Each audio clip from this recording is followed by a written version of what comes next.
Einstein a déjà dit, il n'existe que deux choses infinies, l'univers et la bêtise humaine. Mais pour l'univers, je n'ai pas de certitude absolue.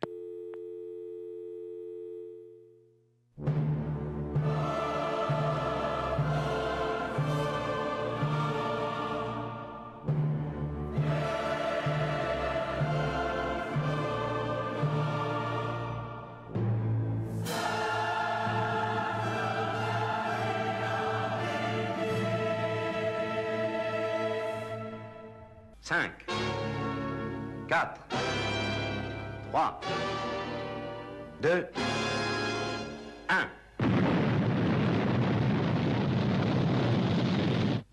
Ils sont partis.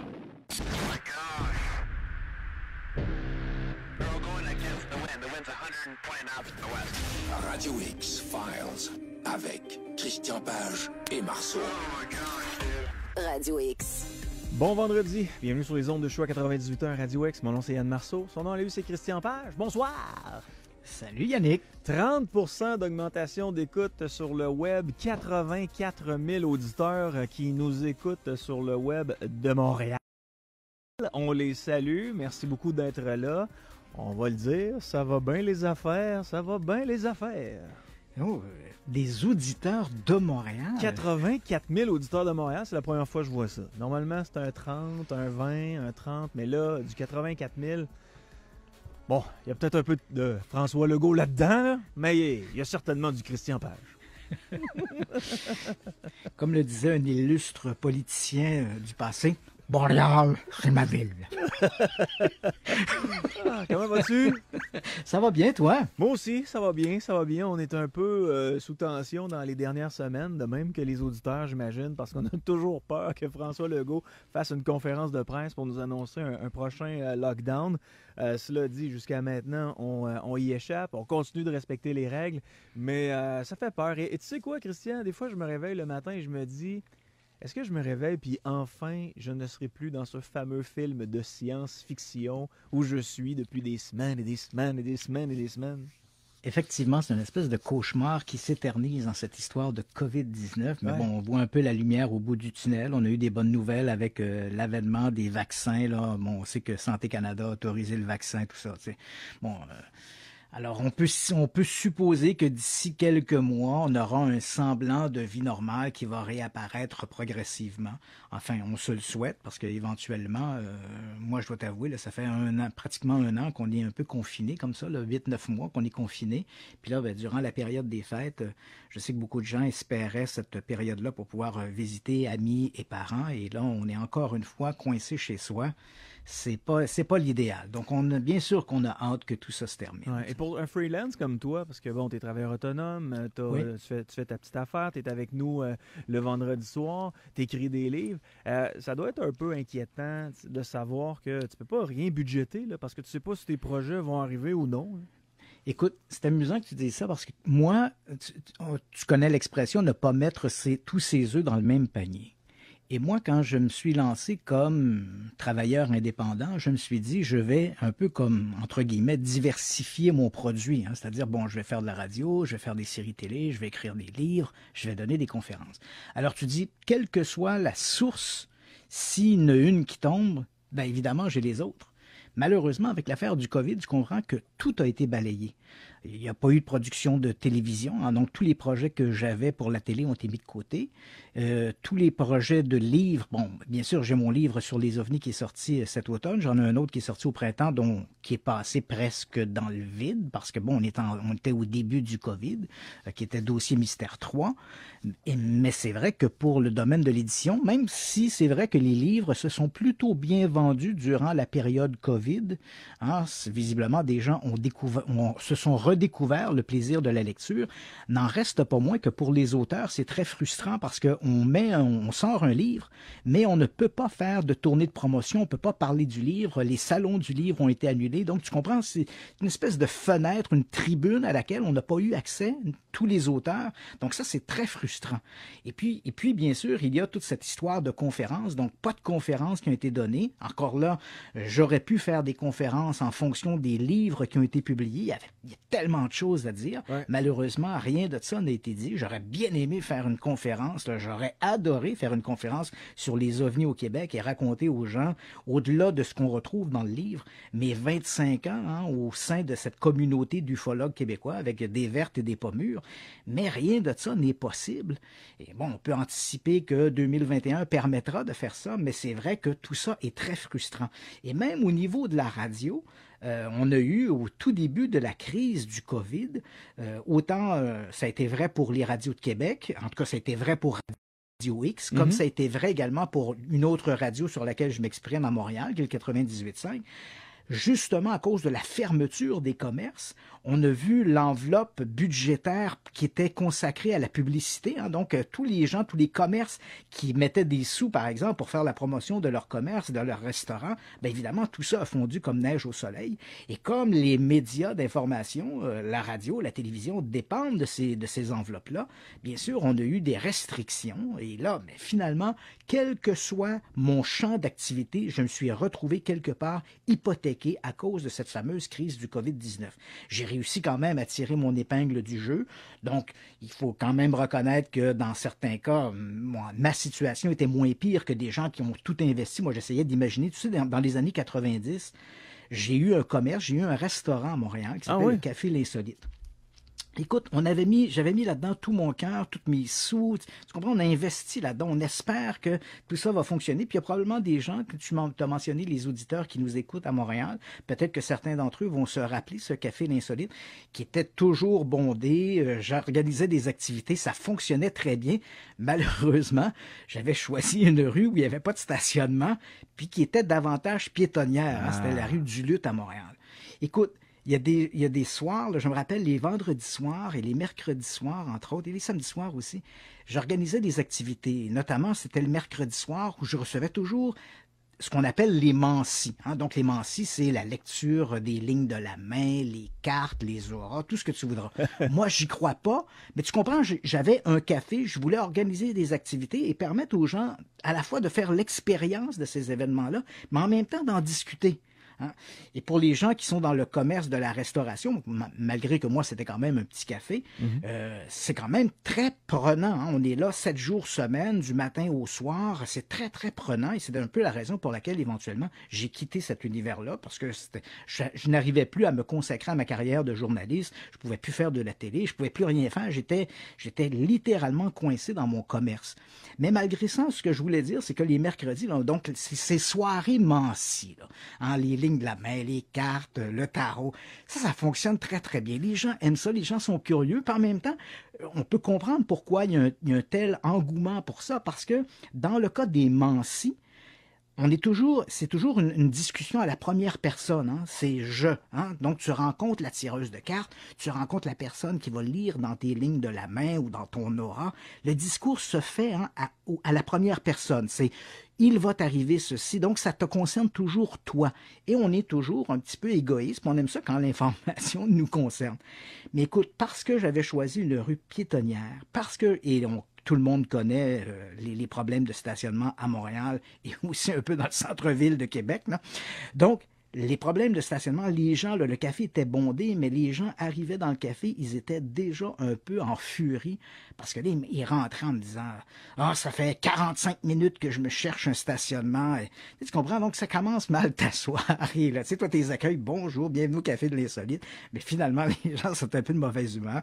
Mais finalement, tout ça, ça s'atténuait parce que, bon, l'activité, c'était très, très ludique, très amusant. Mais là où je voulais en venir, Yannick, avec ça, quand tu as tout investi comme ça, là, moi j'essaie de penser là, avec l'histoire du COVID, les commerçants qui ont tout investi, toutes leurs économies pour ouvrir des commerces. Et là, éventuellement, arrive cette histoire-là, les fermetures de commerce. Puis je comprends que ces gens-là soient complètement furax parce que tu as un petit commerce, tu as tout investi là-dedans. Et là, tu dois mettre la clé dans la porte. Et à côté, des géants comme Costco, par exemple, sont ouverts.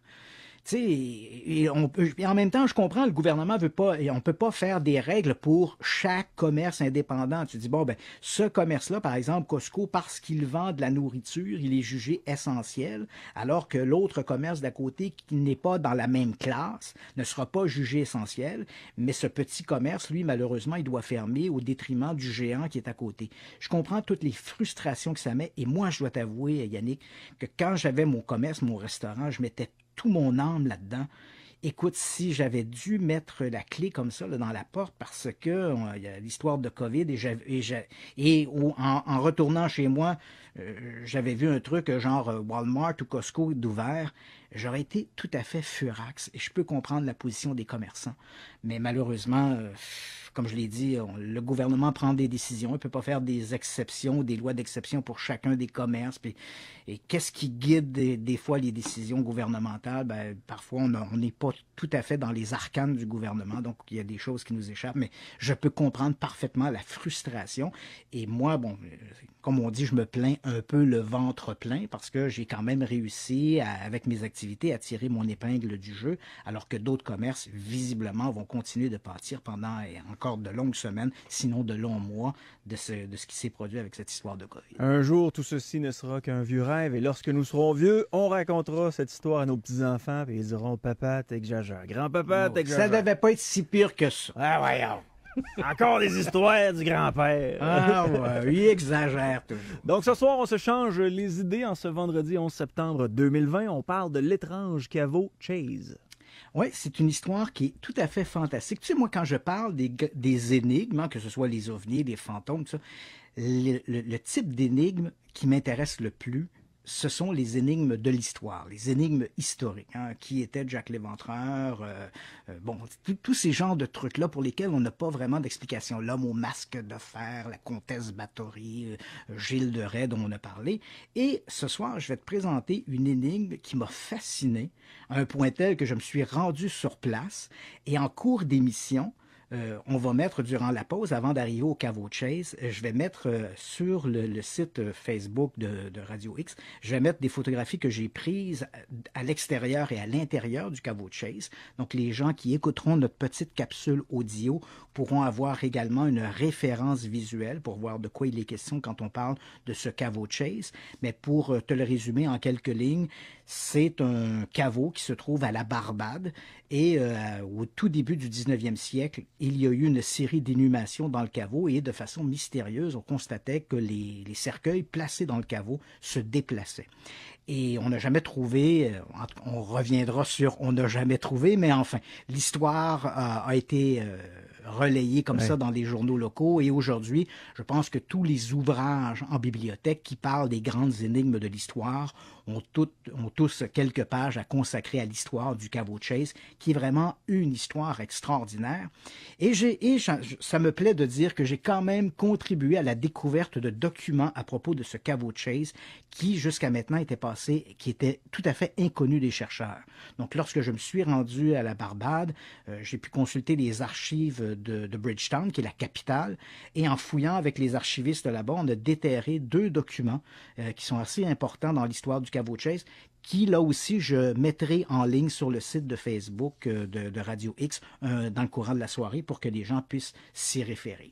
Donc, le caveau Chase... Je ne sais pas si en français, on avait repris la traduction intégrale, mais on disait en anglais, quand je lisais cet après-midi, que le caveau Chase, c'est l'endroit où les cercueils dansaient. J'ai trouvé ça magique. Oui, absolument. Et donc, on va en parler abondamment dans la deuxième partie de l'émission. Ouais. Et on va évaluer les pour et les contre de cette histoire-là. Mais je peux déjà te vendre une partie de la mèche, Yannick. Tu n'auras pas de coït interrompu ce coup-là. Oh! Enfin, une bonne nouvelle. Voilà, donc ça sera dans notre deuxième partie de l'émission.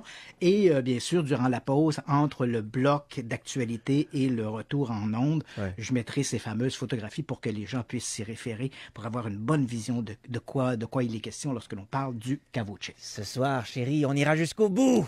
Oui, on ira jusqu'au bout. Rien ne nous empêchera. Non, le plaisir sera ultime.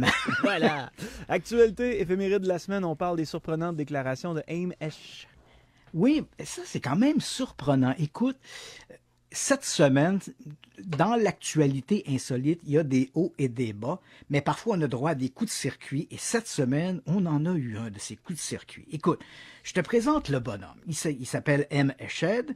Le type, c'est une grosse pointure, hein, entendons-nous. Il appartient, il a eu une longue carrière militaire dans l'armée israélienne. Il a terminé, il s'est retiré en 2011 avec le grade de lieutenant-colonel. Et pendant une trentaine d'années, il a été au service du programme spatial de l'Israël. Puis il faut savoir que les Israéliens sont très, très, très bien cotés dans le cadre des programmes militaires spatiaux, notamment avec les satellites d'observation et de surveillance. Donc, ce type-là, il est diplômé en ingénierie électrique, il est diplômé en recherche avancée et en astronautique. Donc, c'est pas le premier venu. Il a été, comme je l'ai mentionné, pendant 30 ans à la division spatiale du ministère de la Défense. Il a été le premier directeur du programme Challenge de l'armée israélienne. Donc, c'était un programme qui visait la mise en orbite de satellites d'espionnage, si je puis dire, et lui-même, Eshed, a supervisé la mise en place, la mise en orbite d'une vingtaine de satellites. Donc, c'est un personnage très important dans l'histoire du programme spatial israélien. Il est aujourd'hui âgé de 87 ans, comme je l'ai mentionné, là, en 2011, il a pris sa retraite de tout ça, tant de l'armée israélienne que des programmes spatiaux. Et puis voilà qu'il vient de publier un ouvrage qui s'intitule « L'univers qu'on pourrait traduire en français sous le titre de « L'univers au-delà de l'horizon », entretien avec le professeur M. Eshed. Et c'est dans le cadre donc de cette publication qu'il a accepté de donner une entrevue à un journal de Tel Aviv, un journal en hébreu qui est le Yediot Aharonot, qui est un journal très, très coté à Tel Aviv, et la documentation ou l'entrevue a été reprise en anglais dans le Jérusalem Post, qui est également un journal très populaire en Israël. Et ce M. Eshed, il va d'une série de déclarations, de révélations, entre guillemets, qui ont de quoi faire sourciller. Hein. D'abord, il commence par dire, bon, il parle bien sûr de sa carrière, et puis voilà qu'il livre le message, hein. Les extraterrestres sont déjà parmi nous. C'est ce qu'il maintient. Et là, il dit que ces extraterrestres sont là depuis des lustres. Ils ont collaboré. Il y a des espèces d'ententes de partenariat entre les autorités américaines et les autorités israéliennes. Ces fameux extraterrestres auraient permis de développer toutes sortes de programmes ou auraient fourni l'information qui aurait permis des avancements technologiques. Ces extraterrestres, dit-il, appartiendraient à une espèce de fédération intergalactique. Là, on a l'impression d'être en plein Star Trek.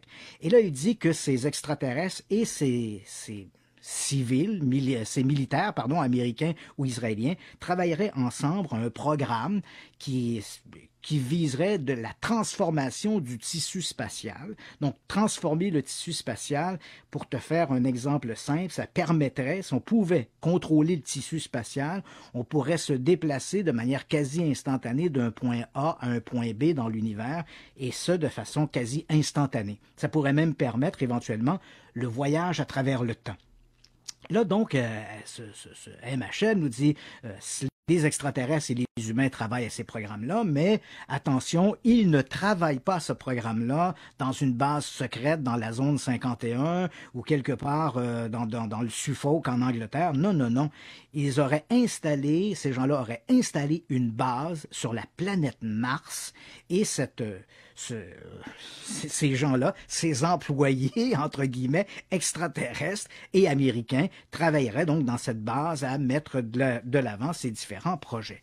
Et là, il ajoute en disant tout ça peut paraître tout à fait extraordinaire, je le sais. D'ailleurs, il reconnaît que s'il avait tenu de tels propos il y a 5 ou 10 ans, on l'aurait sans aucun doute enfermé en disant ce type-là, il est complètement fou. Il ajoute que le président Trump était et est toujours, bien sûr, tout à fait au courant de cette collusion, entre guillemets, entre les extraterrestres et les militaires. Et il dit, le président Trump, il y a quelques mois, se préparait à faire ses révélations, mais à la toute dernière minute, les extraterrestres seraient intervenus pour dire à Donald Trump de ne pas faire ses révélations, que l'humanité n'était pas encore prête à recevoir une telle nouvelle. Donc, c'est un peu, grosso modo, le contenu des déclarations ou de l'entrevue que livre ce M. Eshed en parlant de la sortie de son livre et avec, bien sûr, ses révélations. Et là, bien sûr, tu lis ça, c'est plutôt renversant. On doit bien reconnaître que l'individu est un personnage important dans l'histoire du programme spatial israélien. Mais malheureusement, il faut toujours faire preuve d'esprit critique. On se dit, c'est une bien belle histoire, mais où sont les preuves? Et qui plus est, tu comprends que cet individu étant lui-même directement impliqué dans le programme spatial israélien, il semble dire qu'il a presque travaillé ou collaboré main à main avec les extraterrestres. Malheureusement, son discours n'est appuyé par aucune preuve. Il n'y a pas de photos, pas de films, pas d'objets, il n'y a rien. Il n'y a que le discours de notre bonhomme qui nous dit un peu « Croyez-moi, j'ai rien à gagner par ces révélations, puis je suis respecté par mes pairs, donc ce que je dis doit être vrai. » Et ça, je trouve toujours ça un peu inquiétant. Ça se peut que ce qu'il dit soit vrai, je ne le sais pas. Ça se peut que ce qu'il dit soit simplement un coup pour faire de la publicité et mieux vendre son livre. Ça se peut que ce soit une espèce de campagne de désinformation dans le but de tromper les gens, je l'ignore. Mais il y a quand même quelque chose qui a fait sonner une cloche, si je puis dire, dans ce discours-là. Ça m'a rappelé un peu le discours que tient Paul Hélierre, dont on a parlé à quelques reprises à l'émission. Ce Paul Hélierre, je le rappelle pour les gens qui nous écoutent, c'est l'ancien ministre de la Défense canadien. Il a été ministre de la Défense entre 1963 et 1967. Et depuis quelques années, en fait depuis 20 ans maintenant, Paul Hélierre y est allé de déclarations tout aussi fracassante que celle du professeur Eshed, c'est-à-dire que lui aussi dit on est visité par plein de races extraterrestres, certains d'entre eux nous ressemblent tellement qu'ils pourraient être votre voisin et vous ne vous rendriez pas compte de leur présence. Il dit que les militaires américains et les extraterrestres ont travaillé main dans la main. Bref, il tient un discours qui est tout à fait incroyable, qui ressemble un peu à celui du professeur Eshed. Et on peut se poser la question, est-ce que ces deux bonhommes-là disent la vérité ou est-ce que finalement ils ne sont pas en train de perdre la boule? Il faut quand même savoir que dans le cas de Paul Hélierre, et ça j'en avais déjà parlé à l'émission, moi j'ai rencontré Paul Hélierre au début des années 2000, il donnait une conférence dans la région d'Ottawa. Je rencontre Paul Hélierre et on se met à parler de son intérêt pour les ovnis, un intérêt qui s'est développé à partir des années 90. Et ça, il le dit assez candidement. Il dit, avant les années 90, le sujet des ovnis ne m'intéressait pas. Il reconnaît que durant son mandat, donc entre 1963 et 1967, à quelques reprises, la question des ovnis est arrivée sur le terrain.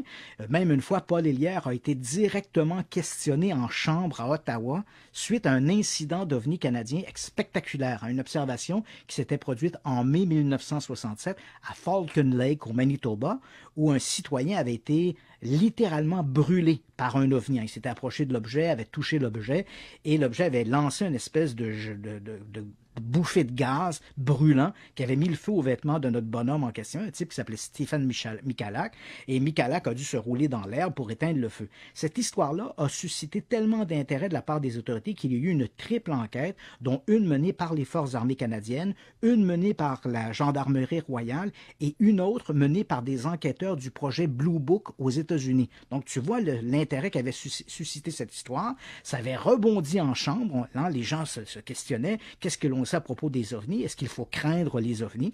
Et on avait questionné à ce moment-là, Paul Hélierre était le ministre de la Défense. Donc on l'avait questionné et Paul Hélierre avait dit il y a eu des programmes effectivement sur les ovnis au Canada dans les années 50 par le ministère de la Défense. On n'est pas arrivé à des conclusions définitives, ce qui n'est pas tout à fait vrai. Les gens qui ont lu mon livre OVNI au Québec, ça c'est une petite plug. Donc les gens qui ont lu mon livre OVNI au Québec, je parle un peu des programmes gouvernementaux canadiens qui touchaient la question des ovnis, et c'est pas tout à fait vrai. Le programme mené par les forces armées militaires, les forces armées canadiennes dans les années 50 était arrivé à la conclusion, non pas qu'il n'y avait pas de conclusion, mais à la conclusion qu'il n'y avait à peu près rien dans le dossier des ovnis qui justifiait un investissement fédéral. Donc, mais c'est vrai que Paul Hélierre avait été questionné à ce moment-là, on était en 1967. Mais lorsque je l'ai rencontré en 2000, il m'a candidement avoué que, mis à part ces quelques éléments-là durant son mandat, lui, personnellement, il ne s'était pas vraiment intéressé à la question des ovnis. En fait, il n'en savait à peu près rien avant le milieu des années 90. Où là, il s'est découvert un intérêt pour la question des ovnis. Et sa source première d'information Et ça, il faut quand même le préciser, sa source d'information ne sont pas des dossiers top secrets de l'armée canadienne. Donc, quand il raconte ces histoires-là sur la place publique, il dit « Je suis Paul Hélierre, ancien ministre de la Défense canadien », ça fait beau. Mais dans les faits, il reconnaît que l'information qu'il livre au public, c'est une information qu'il a essentiellement glanée sur Internet. Il a visité des sites à gauche et à droite, il s'est fait des amis, ces gens-là échangent des courriels entre eux, échangent de l'information, et Paul Hélierre croit cette information-là, que ce soit pour les bonnes ou les mauvaises raisons, peu importe, il y adhère et il livre cette information-là. Donc, lorsqu'il se présente comme étant l'ancien ministre de la Défense, c'est simplement parce que ça fait beau dans le CV, mais ce n'est pas une information qualitative qui vient des dossiers du ministère de la Défense lorsqu'il s'exprime en public. Alors, on peut se poser exactement la question avec le professeur Esheb. Lorsqu'il raconte ces histoires-là, il ne donne pas de référence. Il dit « Ah oui, les Américains travaillent avec des extraterrestres, ils travaillent également avec les militaires israéliens, ils ont fait ceci, ils ont fait cela, ils ont une base sur Mars. » Mais d'où vient l'information? Même si ce professeur Esheb semble très compétent, si c'est un personnage qui est une grosse pointure, entre guillemets, dans le programme spatial israélien, est-ce que son information vient de dossiers secrets ou de dossiers à l'interne du ministère de la Défense ou du département de la Défense de l'Israël? Ou est-ce qu'il est un peu à l'image de Paul Hélierre? Il s'est découvert tardivement un intérêt pour les ovnis, puis il est allé glaner à gauche et à droite de l'information sur Internet, qu'il a accepté comme étant la vérité, et qu'il nous livre ça en nous faisant jouer son CV comme étant une monnaie d'échange pour la crédibilité de son discours. Je l'ignore, mais c'est vrai que c'est une information qui est plutôt renversante, et crois-moi, ça... Comme on dit, ça a fait le buzz sur Internet cette semaine, cette histoire des révélations du professeur Esheb. Maintenant, on parle des galaxies par millions. On ne parlait pas par milliards. Voilà. Là, on va faire une petite distinction, là, parce que j'ai eu cette conversation-là avec des gens cette semaine, puis là, ça a comme... Bon, entendons-nous, si je te demande, Yannick, combien y a-t-il de galaxies dans l'univers? Moi, j'ai lu, il y en aurait des milliards. Et bon, on le sait pas. On ne le sait pas vraiment, mais les astrophysiciens extrapolent qu'il pourrait y avoir jusqu'à 2000 milliards de galaxies. Ouais. C'est énorme. Ouais, oui. 2000 milliards de galaxies. Et chacune de ces galaxies, évidemment, compte des milliards de soleils, d'étoiles, et à cela, il faut multiplier par 4, par 5 le nombre de planètes qui peuvent graviter autour de ces étoiles. Donc, c'est astronomique. Hein? On choisit le mot, c'est astronomique. Uniquement dans notre galaxie, la Voie lactée, on compte entre 200 et 400 milliards d'étoiles. Et là, on ne parle que de notre galaxie. Donc, entendons-nous, si on extrapole dans l'univers, il pourrait, hein, entre guillemets, il pourrait y avoir jusqu'à 2000 milliards de galaxies. Cela étant dit, combien en avons-nous vu et combien en avons-nous répertorié? Le nombre était, jusqu'à tout récemment, de 2 millions. Donc, nos astrophysiciens extrapolent qu'il peut y avoir jusqu'à 2000 milliards de galaxies, mais ce que l'on peut observer, ce que l'on connaît depuis l'avènement des télescopes et l'avènement des radiotélescopes, on avait répertorié à peu près 2 millions de galaxies. Et tout ça au cours des nombreuses décennies. Là, si on parle, par exemple, depuis les années 20, depuis l'avènement donc de la radioastronomie jusqu'à aujourd'hui, on avait répertorié à peu près 2 millions de galaxies. Et voilà que des chercheurs qui se trouvent en Australie, donc des astrophysiciens en Australie, ont utilisé un télescope. On dit télescope, mais entendons-nous, c'est pas le télescope avec l'oculaire, là tu regardes dedans pour voir les étoiles. C'est vraiment des grandes antennes qui couvre à peu près une zone de 6 km. Elle se trouve ce parc-là d'antennes se trouve à peu près à 700 km au nord de Perth, en Australie, et on l'appelle l'observatoire Murchison. Donc, ils ont utilisé les 36 antennes de ce télescope ou radiotélescope pour faire une espèce de balayage, ou si tu préfères, une espèce de scan de l'hémisphère sud pour pouvoir cartographier ce que l'on voit. Et à ce moment-là, quand on a regardé la photographie, hein, ce scan de l'hémisphère sud, et si on extrapole à l'hémisphère nord, en fait, on compte sur ces images 3 millions de galaxies. C'est-à-dire, donc, d'un seul coup, là, en faisant cet exercice-là, puis on voit, hein, parce que tout ce que l'on connaissait, nos 2 millions de galaxies, tout ça, c'était observable et répertorié. Ça avait pris des décennies. Et eux, en quelques heures, ils ont fait ce scan qui a révélé 1 million de galaxies supplémentaires. Donc, nos catalogues d'astronomie se sont enrichis d'1 million de galaxies supplémentaires. Bon, donc, on passe soudainement, du jour au lendemain, de 2 millions de galaxies répertoriées à 3 millions. Et avec l'avènement, les nouvelles découvertes qui se font chaque jour dans le domaine de la physique, mais aussi également dans le domaine de l'électronique, les nouvelles technologies, les scientifiques croient que d'ici quelques années, sinon dans la prochaine année, on pourra répertorier 2, 3, 4 millions de galaxies supplémentaires. Est-ce qu'on arrivera un jour à observer toutes les galaxies qu'il y a dans l'univers? Est-ce qu'on pourra les dénombrer au nombre de 2000 milliards? Ça reste très, très spéculatif. Mais au moment où on se parle, écoute, d'un seul bond, nos livres, nos catalogues d'astronomie se sont enrichis de à peu près, grosso modo, 1 million de galaxies supplémentaires. C'est tout à fait extraordinaire. Et à chaque fois qu'on y pense, on se dit, on a l'impression qu'on est gros dans l'univers, mais on est un point noir d'en face d'un singe. Ah oui, écoute, à chaque fois où on voit ces chiffres, parce que c'est un peu étourdissant, parce que c'est hors de notre portée. Quand on utilise des mots qui finalement sont tellement abstraits, c'est comme c'est l'infini. Mais qu'est-ce que c'est que l'infini? Et là, je te dis, il y aurait peut-être, spéculativement, 2000 milliards de galaxies.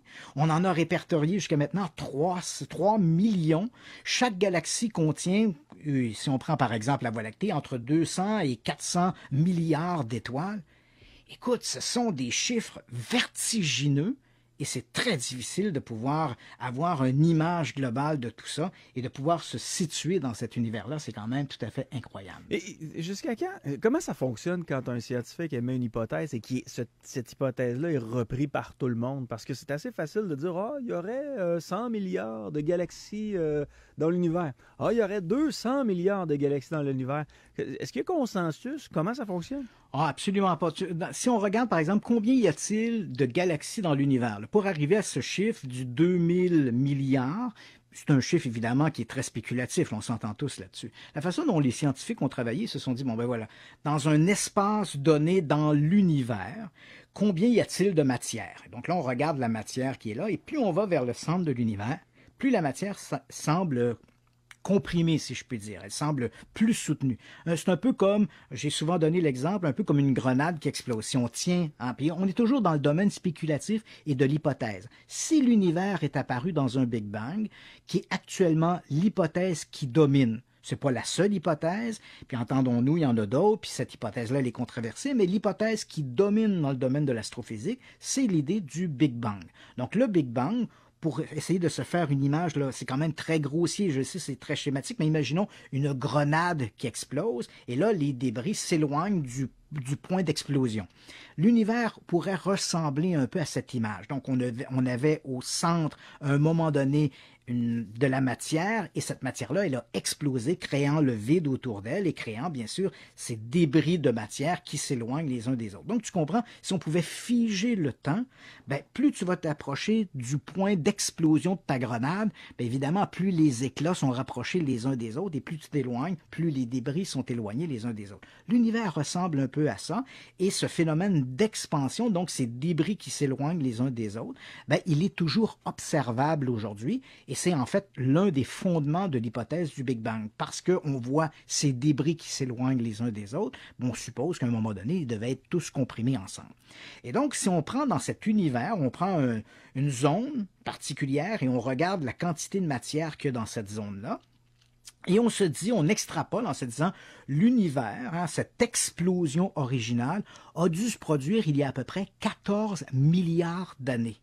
Donc, combien de matière a pu s'éloigner, aller dans toutes les directions depuis que l'explosion s'est produite. Donc, à partir de là, on spécule, on se dit s'il y a tant de matière dans telle partie de l'univers, et comme cette partie-là, elle se trouve à une distance de notre explosion, supposons à peu près à 7 milliards d'années, ben voilà combien il doit y avoir de matière dans l'univers, et cette matière-là doit être contenue dans des galaxies. Donc, on fait toutes sortes de calculs, mais qui demeurent excessivement spéculatifs. Et ce 2000 milliards, ben évidemment, c'est comme je l'ai mentionné, c'est un chiffre qui est très discuté. Il y a des scientifiques qui sont beaucoup plus optimistes, qui s'imaginent qu'il pourrait y avoir jusqu'à 5000 milliards d'étoiles, et d'autres qui supposent qu'il pourrait y avoir seulement 500 millions de galaxies. Donc, on a des chiffres qui vont du très pessimiste au très optimiste, mais au moment où on se parle, généralement, dans le milieu de l'astrophysique, 2000 milliards semble un chiffre raisonable. Mais évidemment, on n'a aucun moyen de prouver ça, si ce n'est que par des calculs et des spéculations. Est-ce que les scientifiques, lorsqu'ils font ce genre d'hypothèses-là, arrivent avec des formules mathématiques qui sont automatiquement confrontées avec les pairs? À chaque fois où les scientifiques émettent des hypothèses comme celle-là, et comme c'est le cas par exemple de nos fameuses galaxies là, qui ont été trouvées, notre million de galaxies supplémentaires, ben, tout ça fait l'objet de publications dans des périodiques scientifiques. Okay. Et lorsqu'ils sont publiés, bien sûr, c'est soumis à un comité de lecture, c'est soumis au jugement des pairs. Et là, ben, il y a critique, on va revoir les chiffres à la hausse, les chiffres à la baisse, on va revoir les calculs. Mais au moment où on se parle, 200 milliards, 2000 milliards, c'est à peu près le nombre qui est accepté dans les milieux de l'astrophysique. Bon, moi, je pense qu'il y a quelques centaines de moins. Ça se peut bien. 18h37, on vient. Radio X Files. Radio X. Radio X Files. Avec Christian Page et Marceau. Radio X. On est maintenant rendu au sujet de la soirée. On parle maintenant de l'étrange caveau Chase. Si tu me permets, Yannick, je vais quand même faire un petit hiatus ici. Je vais absolument te parler, juste avant qu'on entre en onde, j'ai mis une photographie sur Radio X-Files. Donc, les gens peuvent la voir. Puis écoute, je vais passer assez rapidement là-dessus. C'est une photographie où on voit, pour les gens qui nous écoutent, et qui ont la possibilité d'avoir un accès à la page Facebook, on voit que c'est une photographie qui a été prise depuis le cockpit d'un avion. Et puis, on a un agrandissement de cette photographie-là. Cette photographie, c'est une photographie qui est parue cette semaine. Elle vient du UAP Task Force. On en a déjà parlé. Hein. UAP, c'est pour phénomènes aériens non identifiés. Task Force, hein, la force d'intervention sur les phénomènes aériens non identifiés. C'est cette nouvelle brigade, si je puis dire, qui a été mise de l'avant par la US Navy pour enquêter sur les phénomènes aériens non identifiés. Et justement, dans la signature d'entrée de l'émission, on entend ce pilote qui dit « Oh my gosh! » ce sont des films qui ont été tournés par des pilotes de la US Navy, notamment lors d'opérations militaires en 2004 et 2014-2015, qui ont été rendus publics il y a 3 ans et qui circulent beaucoup. Et là, la US Navy a annoncé il y a quelques mois, au cours de l'été, qu'elle mettait de l'avant cette unité d'intervention pour enquêter sur les phénomènes aériens non identifiés. Et elle le précise bien, observer sur les lieux de patrouille ou de manœuvre militaire. Donc, on n'enquête pas sur toutes les observations d'OVNI, mais uniquement ceux qui sont rapportés sur des lieux où il y a des manœuvres militaires. Et donc, cette semaine, on a eu une fuite. Mais je mets le mot fuite entre guillemets quand même. On a la fuite donc de cette photographie qui a été prise à quelques 35 000 pieds. On sait que ça a été pris par un pilote avec son téléphone cellulaire. Donc on a 2 pilotes dans l'appareil, c'est un F-18. Et donc on a le pilote qui est à l'avant et l'autre qui est derrière. Et celui qui est derrière a utilisé son appareil, son téléphone cellulaire pour prendre la photographie de l'objet que l'on voit sur le cliché. Donc on est à bord d'un F-18. On se trouve à peu près à 35 000 pieds d'altitude. L'information ne nous dit pas exactement où on est. On sait seulement que l'on se trouve au-dessus de l'océan Atlantique. On est quelque part sur la côte est américaine. Donc, les pilotes voient cet objet, le prennent en photo. Et la photo, elle a fuité, si je puis dire, cette semaine. Mais quand je dis fuité, il faut s'entendre, elle était déjà classée. Hein, la notification de la photographie, c'était en anglais, c'est « unclassified and for your official use only ». Donc, elle n'est pas classée confidentielle, mais réservée à un usage officiel et interne seulement. Donc, la photo a quand même fuité. On voit cet objet-là. Et là, c'est assez amusant parce que quand on regarde la description de l'objet, hein, on nous dit que l'objet en question, il est décrit comme étant un objet argenté en forme de cube. Mais quand tu regardes la photographie, non seulement l'objet n'est pas en forme de cube, Mais écoute, il y a de l'air d'un gros ballon en millard. Là. Quand la photographie a commencé à circuler, dès que les gens commençaient à regarder ça, des gens qui connaissent bien la mise en haute altitude de ballons météo ou des ballons équipés avec des équipements pour permettre de faire des enregistrements de soit des vents, de la température et autres, donc des appareils techniques, ben, dès que ces gens-là ont vu cet objet-là, ils ont dit ben, c'est clairement un ballon en millard qui se trouve en haute altitude, point à la ligne. Et c'est vrai que quand tu regardes un agrandissement de la photo, ça n'a pas de l'air d'un engin qui vient d'une autre planète. Là. Ça a de l'air bel et bien d'un gros ballon en millard. Donc, ça nous montre bien que c'est pas parce que le pilote sait pas exactement ce qu'il a vu, c'est pas parce que le pilote le prend en photo, puis c'est surtout pas parce que c'est un pilote que c'est forcément un engin extraterrestre. Donc, même si on est pilote, on peut être trompé par des objets assez conventionnels. Et là, ben, je pense que la photo parle d'elle-même. On voit bien que c'est un gros objet gonflé. Ça a l'air d'un gros sac à vidange plein d'air. Donc, c'est la fameuse photo cette semaine qui fait beaucoup jaser et qui provient de ces archives de cette nouvelle unité de l'armée américaine, de la US Navy, la UAP Task Force. Donc, l'étrange caveau Chase, là où les cercueils dansent. Oui, donc là où les cercueils dansent, et durant, donc j'ai préparé une petite capsule d'une dizaine, 10-15 minutes qui raconte l'histoire du caveau Chase. Et donc, pendant qu'on va faire jouer on va faire entendre aux gens cette capsule, je vais mettre sur le site Facebook de Radio X-Files quelques photographies. Et après ça, donc, au retour, on pourra décanter ensemble, si tu le veux bien, les pour et les contre de cette histoire qui est probablement l'une des meilleures énigmes historiques à laquelle j'ai été confronté. Donc, sans plus tarder, le mystère du caveau Chase.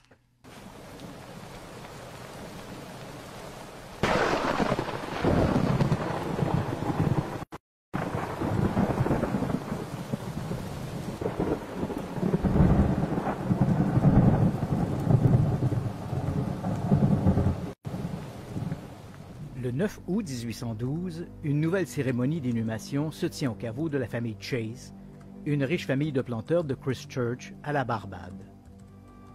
Dans un silence solennel, la lourde et imposante dalle de pierre qui masque l'entrée de la tombe est mise de côté.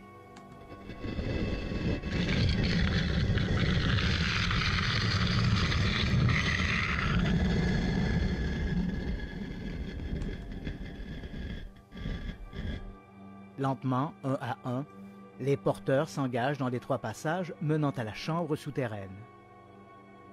Arrivés au pied de l'escalier, ils s'arrêtent, étonnés. 2 des 3 cercueils qui s'y trouvent déjà ne sont plus dans leur position originale. Ils reposent tête en bas, appuyés contre le mur du fond. La surprise fait vite place à l'indignation. Qui a bien pu s'introduire dans le caveau et s'adonner à de tels jeux macabres? Les cercueils sont vite replacés, puis le caveau soigneusement refermé. Le caveau Chase, une pièce rectangulaire de 4 mètres de long sur 2 mètres de haut et autant de large, a été construit à la demande des Walrond, une noble famille de Christchurch. En 1807, ils y ont déposé un premier corps, celui d'une parente, Thomasina Goddard. L'année suivante, le caveau a été vendu à la famille Chase, qui y a fait mettre, le 22 février, la dépouille de la petite Marie-Anna, morte à l'âge de 2 ans. Le 6 juillet 1812, le caveau a été rouvert pour y accueillir cette fois le cercueil de Dorcas Chase, sœur aînée de la petite Marie-Anna. On raconte que la jeune Dorcas aurait été poussée au suicide par son père, Thomas Chase, un homme cynique et haï des villageois. Le père Chase va d'ailleurs rejoindre ses filles 1 mois plus tard. C'est à ce moment-là que l'on constate pour la première fois que les cercueils de Marie-Anna et de Dorcas ont été déplacés mystérieusement. 4 ans plus tard, le 25 septembre 1816, on organise une nouvelle cérémonie au caveau Chase. Cette fois, c'est le corps d'un autre enfant, le petit Samuel Brewster Haynes, que la famille porte en terre. Le caveau est rouvert.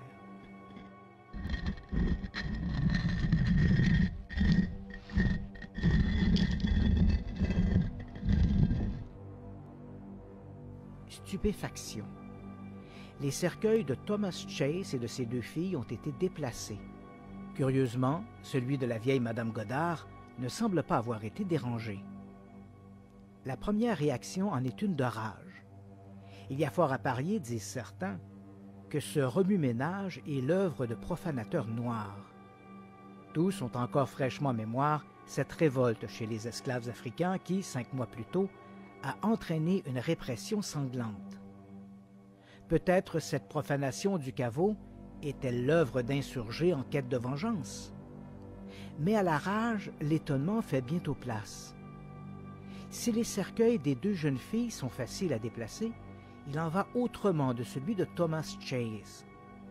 Le cercueil est fait de chêne massif et son revêtement extérieur est en plomb. 4 ans plus tôt, lors de l'inhumation, le transport du cercueil a nécessité 8 porteurs. Et là, dans la pénombre du caveau, il gît sur le côté, à 1 mètre de son endroit initial.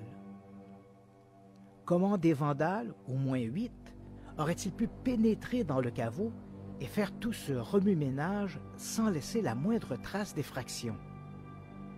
On replace les cercueils et referme soigneusement le caveau. Le sépulcre ne restera fermé que 52 jours. 7 semaines plus tard, en effet, c'est au tour de Samuel Brewster Sr., père du petit Samuel, déjà au caveau, d'être inhumé. Brewster a été l'un des rares hommes blancs à avoir été tué lors des affrontements raciaux du mois d'avril précédent. Pour des raisons obscures, celui-ci a d'abord été enterré dans la paroisse Saint-Philippe avant d'être transféré au caveau. Encore une fois, aussitôt la tombe ouverte, on constate un désordre incroyable.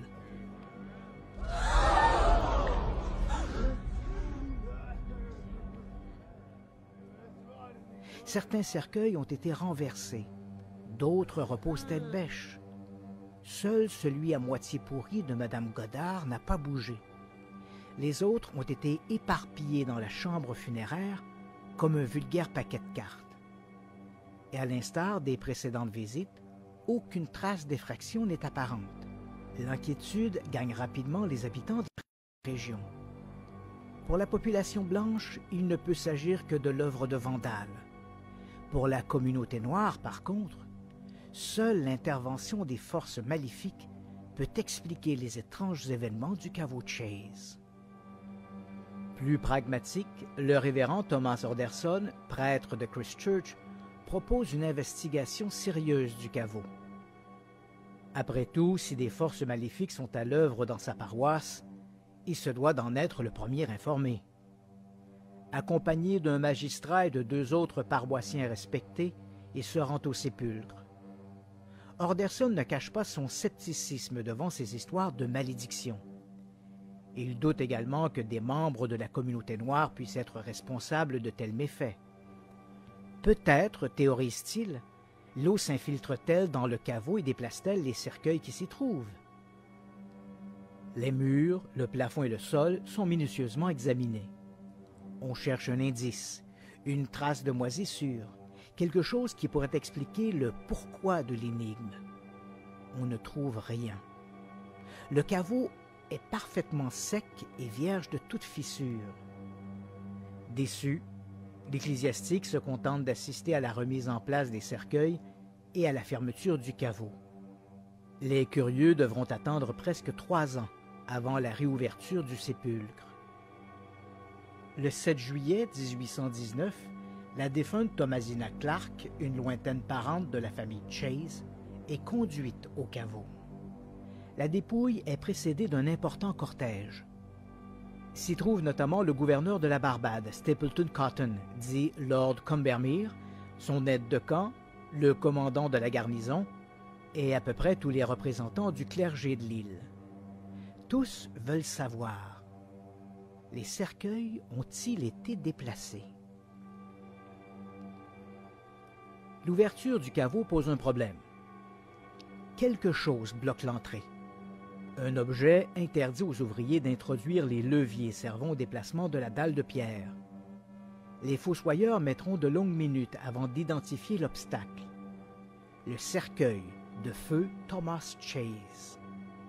Ce dernier repose au milieu de l'escalier, à au moins 2 mètres de l'endroit où il a été laissé. Un désordre indescriptible règne à l'intérieur du caveau. Les cercueils ont été déplacés et renversés comme de simples boîtes d'allumettes. Encore une fois, seul celui de la première locataire du caveau, Madame Godard, n'a pas bougé. Un lourd silence glisse sur l'assistance. Personne ne peut le croire, ou n'ose le croire. Dans la foule, on murmure. Chez les ouvriers noirs, le nom de Baron Samedi, le dieu des morts vaudous, court sur toutes les lèvres. Pour Lord Combermere, ces rumeurs ne sont que superstitions. Il ordonne une nouvelle inspection du caveau. Chaque pierre de la crypte est inspectée, chaque recoin vérifié. On cherche un passage, une fissure, quelque chose qui aurait été négligé lors des précédentes vérifications. Mais on ne trouve rien. Le caveau semble tout à fait étanche. Il n'existe apparemment aucun moyen de pénétrer dans le caveau autre que par l'entrée située sous la dalle. On inspecte ensuite chaque cercueil en quête d'une trace de profanation. Mais là aussi, on ne décèle rien. Le gouverneur propose que l'on répande sur le sol une fine couche de sable. Si quelqu'un ou quelque chose pénètre dans le caveau, il ne pourra pas le faire sans y laisser son empreinte. Le caveau est ensuite refermé et scellé par un joint étanche de ciment. Le premier magistrat fait apposer à plusieurs endroits son sceau officiel. Là encore, si quelqu'un force la dalle, il ne pourra pas le faire sans endommager les sceaux. Christchurch devient bientôt le théâtre d'un pèlerinage macabre. Des gens affluent de partout pour voir le mystérieux caveau Chase. Debout en silence, ils imaginent les forces occultes qui, sous leurs pieds, sont peut-être déjà à l'œuvre. Le 18 avril 1820, à l'issue d'une réunion chez le gouverneur, la décision est prise de tirer l'affaire au clair. Lord Combermere obtient de la famille l'autorisation de procéder à l'ouverture extraordinaire du sépulcre. En présence de son secrétaire, le major Finch, messieurs Nathan Lucas, Rowland Cotton et Boucher Clark, 3 magistrats de Christchurch, et du révérend Orderson, le gouverneur fait d'abord inspecter les scellés. Ceux-ci sont intacts. On déplace ensuite la dalle.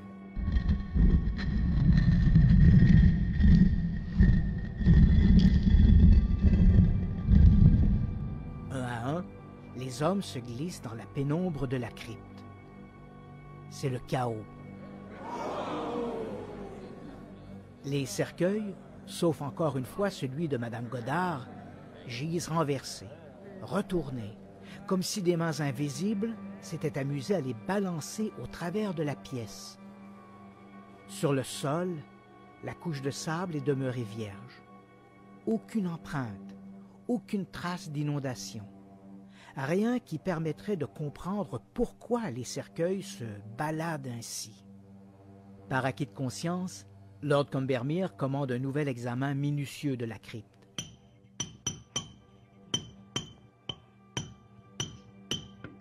Nathan Lucas, l'un des magistrats témoins de ces extraordinaires événements, écrira plus tard. J'ai examiné les murs, la voûte et toutes les autres parties du caveau. J'ai trouvé toutes ces parties vieilles et similaires, et un maçon qui m'accompagnait a frappé le sol de son marteau. Et tout était solide. Sur les conseils du révérend Orderson, le gouverneur fait évacuer le sépulcre et propose l'enterrement pur et simple de tous les cercueils. Le caveau Chase restera vide. Il deviendra pour les générations futures le rappel d'un mystère a priori insoluble.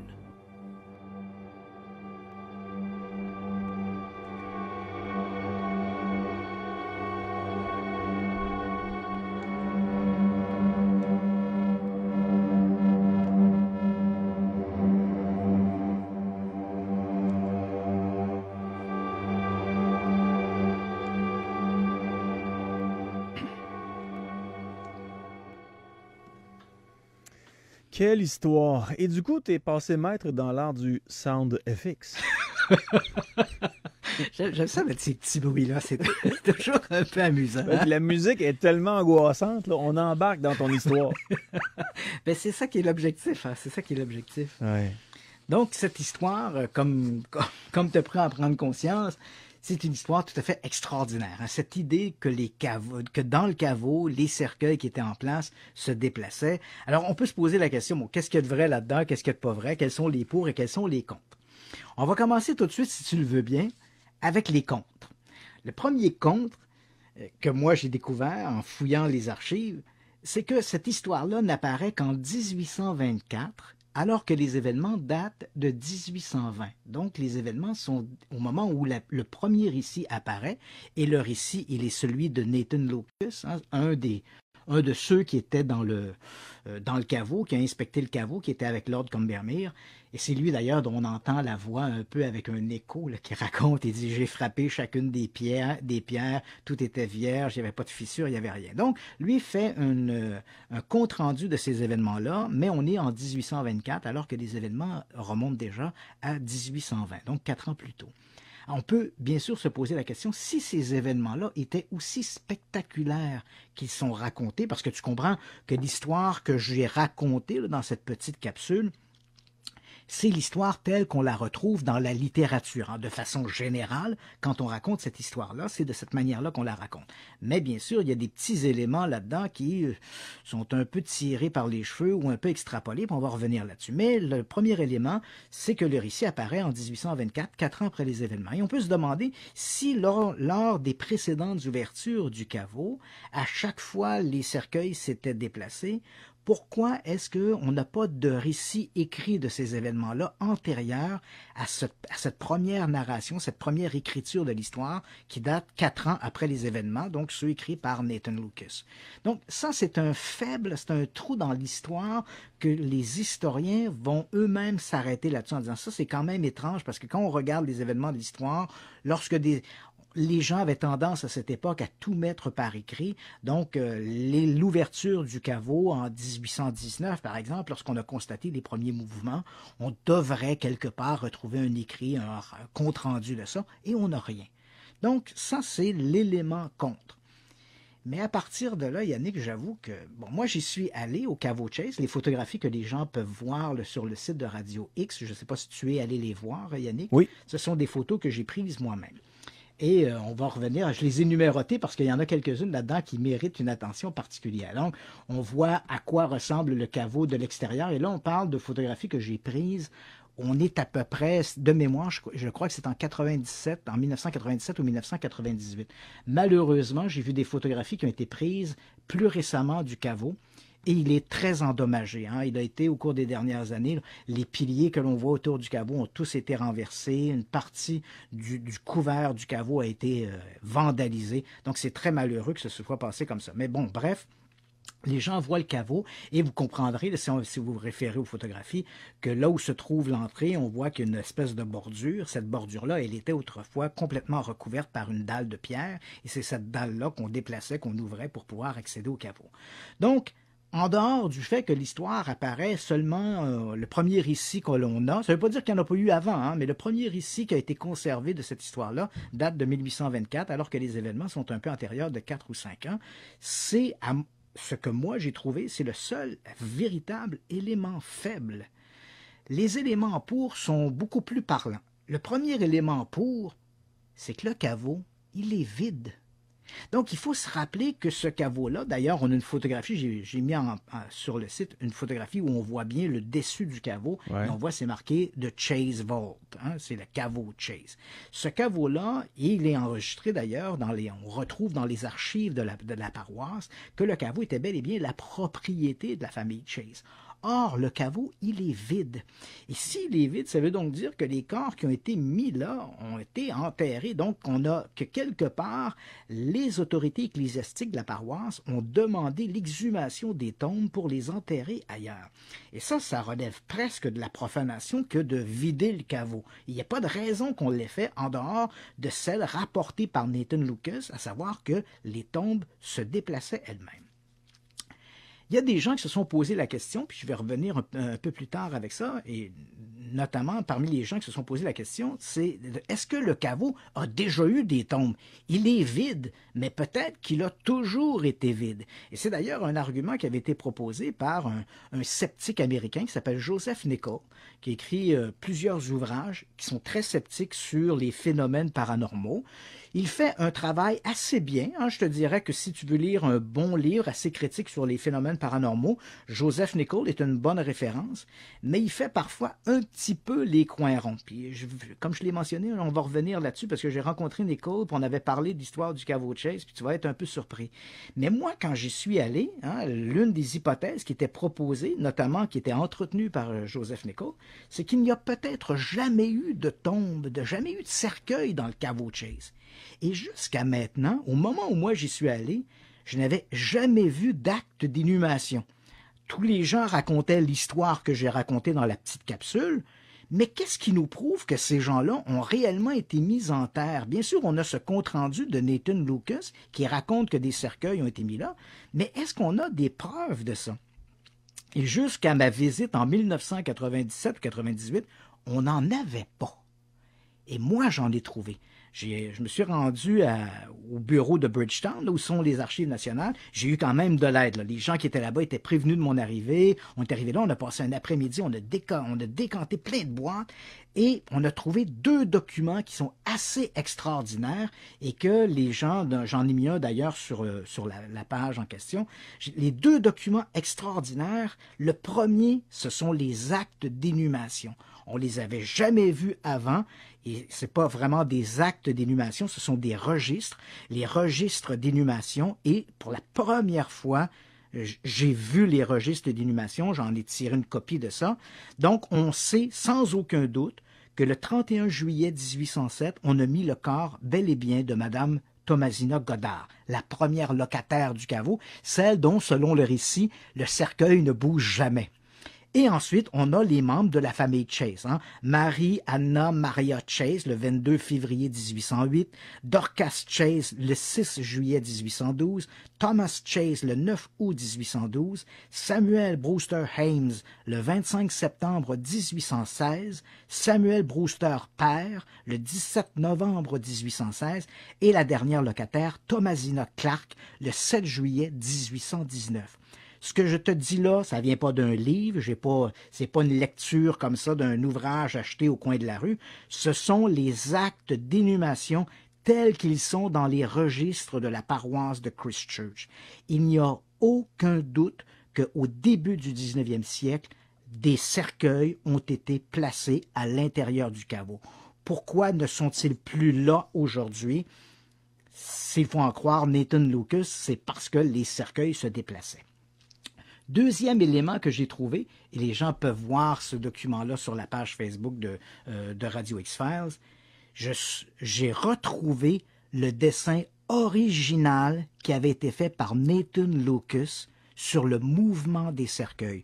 Dans les ouvrages sur le paranormal, on voit des petits dessins, d'ailleurs qui sont assez contradictoires parfois les uns et les autres, pour montrer comment les cercueils se déplaçaient. Mais moi, j'ai retrouvé le document original signé par les gens qui accompagnaient Lord Combermere. Et le premier document, on le voit, il est daté du 7 juillet 1819, où on voit les 3 grands cercueils d'adultes avec les cercueils d'enfants qui sont placés sur le dessus. Et ensuite, un autre document daté, lui, de avril 1820, où là, on voit les cercueils, de quelle façon ils ont été retrouvés par les aides de camp de Lord Combermere. Les documents que l'on voit sur la page de Radio X-Files, ils sont présentés là pour à peu près la première fois. C'est moi qui ai trouvé ces documents-là aux archives. Jamais un ouvrage avant n'avait publié ces dessins-là. On avait vu des dessins, des reconstitutions de ça, mais là, ici, on parle bel et bien des dessins originaux. Donc, ici, les éléments qui sont pour, c'est bien sûr, il y a eu des inhumations à l'intérieur du caveau, ça, on n'en a aucun doute. Les caveaux, visiblement par les dessins signés, enregistrés aux dates dites, montrent bel et bien le mouvement des cercueils à l'intérieur du caveau. Donc, on a à peu près l'acquis que l'histoire des caveaux qui bougent, elle est tout à fait authentique. Maintenant, bien sûr, avec le sens critique, on doit se demander, mais pourquoi les cercueils bougent? On l'a vu dans la petite capsule à un moment donné, hein, le prêtre de Christchurch, le révérend Anderson, se dit peut-être que l'eau s'insère dans la crypte, hein, elle pénètre dans la crypte et déplace les cercueils. Et là, à ce moment-là, ça pourrait expliquer pourquoi, lorsque l'eau se retire, ben, les cercueils ne sont plus tout à fait dans la même position qu'ils étaient à l'origine. Ouais. Donc moi, quand j'y suis allé, j'ai pénétré à l'intérieur du caveau. D'ailleurs, on peut voir parmi les photos, on a une photo de l'intérieur du caveau. C'est assez surprenant hein, parce que moi, je t'avouer, quand je suis rentré dans le caveau, je m'attendais à quelque chose de, je pense, c'est la photo numéro 6. Ça, c'est l'intérieur du caveau. Je m'attendais à quelque chose de plus grand que ça. Hein, ça montre à quel point c'était quand même très comprimé comme espace où les cercueils se trouvaient. Donc, quand je suis rentré là, évidemment, on comprend qu'au moment de ma visite, là, le caveau a quand même, là, il y a quelque chose comme presque 200 ans, là, ce caveau-là. Ouais. Donc, je rentre dans le caveau, et c'est sûr qu'on le voit, la maçonnerie commence à être abîmée, tout ça. Mais est-ce qu'il est possible que de l'eau se soit infiltrée dans le caveau? Si on regarde les récits originaux de l'époque, hein, Nathan Lucas, et ce qu'il raconte de toutes les vérifications qui ont été faites par le passé, on n'a pas vu d'eau dans le caveau. Et à un moment donné, hein, le caveau n'a été fermé que pendant quelques semaines, entre 2 inhumations.